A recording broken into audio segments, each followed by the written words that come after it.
আগে রাস্তাঘাটে অনেক যানজট ছিল, এখন ফুটপাতের দোকানপাট উঠিয়ে দেওয়ার কারণে আমাদের দোকানদার মানে আমরা ব্যবসা করতে অনেক সুবিধা। আর আগে যানজটের কারণে রাস্তাঘাট ব্লক হয়ে থাকতো, দোকানপাট থাকতো ফুটপাতে, এখন এগুলো নাই। আলহামদুলিল্লাহ আমরা সুন্দরভাবে ব্যবসা করতে পারতেছি। আমাদের সবচেয়ে ভালো লাগতেছে যে মানুষের যে যাওয়া আসাটা, আমাদের এখানে যে ফুটপাথটা অনেক ছোট, তো এখানে কিন্তু দুইজন মানুষ ক্রস করতে পারে না। তো ফুটপাথ যদি না থাকে, ওই লোক না হাঁটতে পারে, তাহলে নিচ দিয়ে হাঁটতে পারে, মানুষ ইজিলি চলাফেরা করতে পারে, তাহলে যানজটটা কম থাকে। কিন্তু এই যে মাঝে মাঝে যে গাড়ি ঘোড়ার, এই যে দেখেন গাড়ি স্টপ করে রাখছে, এর জন্য ওই যে যাতায়াতের মানুষের কষ্ট হচ্ছে। এই দেখে এখন এটা করা দোকানগুলি তুলে দেওয়াতে তো জনগণের, আমাদের জনগণের চলাফেরার জন্য সবচেয়ে ভালো। আর এটা আমরা সমর্থন করি।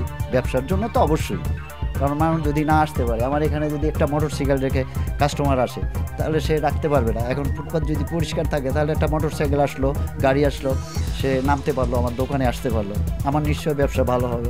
এই তো আসলেও যে আমাদের যে বর্তমানে যে অবস্থা দেশের হিসেবে রাস্তাঘাটে চলতে গেলে আসলে আমাদের সবারই সমস্যা হয়। এছাড়া হইতেছে দেখা গেছে যেহেতু ময়মনসিংহ মেডিকেল কলেজ হাসপাতালের সামনে এনে আরও আমাদের বিভিন্ন সমস্যার সম্মুখীন হতে হয়। দেখা গেছে কমার্শিয়াল এরিয়া, বিজনেসের এরিয়া, এই ফুটপাথগুলো থাকার কারণে রাস্তার ওই পারে যাওয়ার কষ্ট হয়। এরকম পার হইতে কষ্ট হয়, যেহেতু এখানে হাসপাতাল, ওখানে এই রুগীর লোকজন আসা যাওয়া করে, গ্রাম থেকে আসে তারা। এই সময় দেখা গেছে আমাদের এখানে আসে তারা অনেক সময় রোড অ্যাক্সিডেন্ট হয়ে যায় এই ফুটপাথের কারণে। এই ফুটপাথগুলো যদি এখান থেকে উঠায় দেওয়া যায় তাহলে সবচেয়ে ভালো হয়। এখন তুলে দেওয়ার কারণেও এখনও তুলে দিছে, ঠিক আছে। দিনের বেলা যখন প্রশাসনের লোক আসে তখন তারা এসে সহযোগিতা করে, তারা তখন যখন আসে তখন তারা এই ফুটপাথগুলো উঠায় দেয়। কিন্তু তারা বেশ কিছুক্ষণ মানে যাওয়ার পরে কিছুক্ষণ পরে তারা আবার ফুটপাথে যারা আছে তারা আবার চলে আসে সামনে, তারা চাপায় থাকে, পুলিশ চলে যায়, তখন তারা আবার সামনে আসে আবার তারা রুট জাম করে মানে আবার সেই লোকেদের যে সমস্যা, এই সমস্যা থাকে যায়। এভাবে সমস্যার সমাধান হবে না।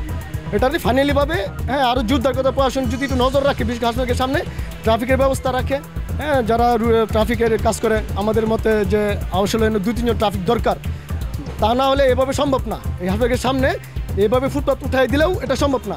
উঠাই দেওয়া হয়, তারা আবার চলে আসে। আমি মনে করি এটা দিয়ে প্রশাসন যদি নজর রাখে তাহলে গেটের সামনে হয়তো সহজ হবে, আমাদের সবারই জন্য সহজ হবে, আমার জন্য সহজ হবে, পথচারীদের জন্য সহজ হবে, আশা করি সবারই জন্য সহযোগিতা হবে।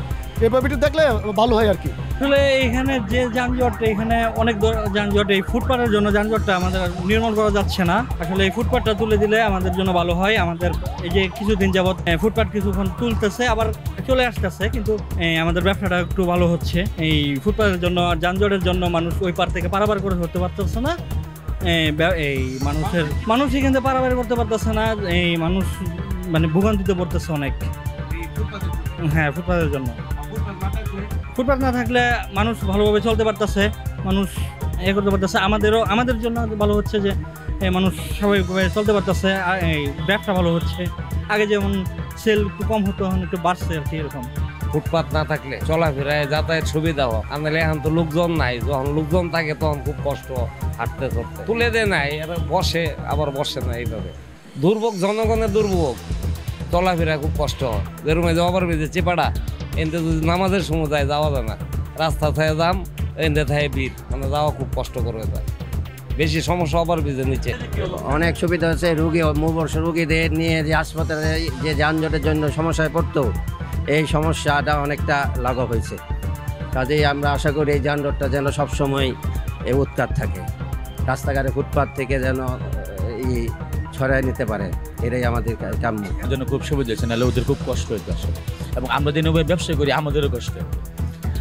প্যাসেজে কাস্টমারের নামে আজ আমার দোকানে আসবে, ওদের খুব কষ্ট হইতো, ঘুরে আসতে হইতো। এখন এই সমস্যাটা কম। এই প্রশাসনের সরাসরি উপস্থিতিতে আমরা এখান থেকে, এবং ছাত্র জনতার সহযোগিতা ছিল নিঃসন্দেহে, আমরা এখান থেকে শালবন বাসগুলো চলতো, আপনি জানেন, ত্রিশাল যে মাইনর ছিল, আমরা সেটা স্থানান্তর করেছি। আর সামনে আপনি অবগত আছেন নিশ্চয়ই, এখানে অ্যাম্বুলেন্সের একটা স্টপেজ ছিল, সেটাও আমরা স্থানান্তর করেছি, যার কারণে রাস্তাটা প্রশস্ত হয়েছে এবং যানবাহনের চলাচল আগের চেয়ে ভালো হয়েছে। এবং আমরা রিসেন্টলি তেমন লম্বা কোনো গাড়ির জ্যাম হচ্ছে বা ওই ধরনের কোনো কিছু চোখে পড়ছে না। পাশাপাশি আমাদের যে ফাঁড়ির টিমগুলো আছে তার উইথড্র করার জন্য নিয়মিত কাজ করে যাচ্ছে পুলিশ সুপার মহোদয়ের নির্দেশনা। ধরে রাখার জন্য আমরা যেদিন থেকে অবমুক্ত করতে পেরেছি এই জিনিসগুলো, যেদিন থেকে স্থানান্তর করেছি, তারপর থেকে আমরা আরও বেশি করে কাজ করছি। স্যারদের নির্দেশনা আমরা বেশি করে কাজ করছি যেন এটা আমরা কন্টিনিউ করতে পারি, এটা আমরা ধরে রাখতে পারি। আশা করি আমরা এটা একটা সাস্টেনেবল একটা পর্যায়ে নিয়ে আসতে পারবো এবং এখানে জনভোগান্তিটা যতটুকু রিডিউস করা যায় আমরা সেই পারপাসে কাজ করছি। জি জি, নিঃসন্দেহে আমরা সেই ধারাবাহিকতা অব্যাহত রেখে আমরা নতুন বাংলাদেশে যেন নতুন ট্রাফিক ব্যবস্থাপনা এবং জনভোগান্তি যতটুকু রিডিউস করা যায় আমরা সেই পারপাসে কন্টিনিউ কাজ করছি আমরা ট্রাফিক পুলিশের সকল সদস্য।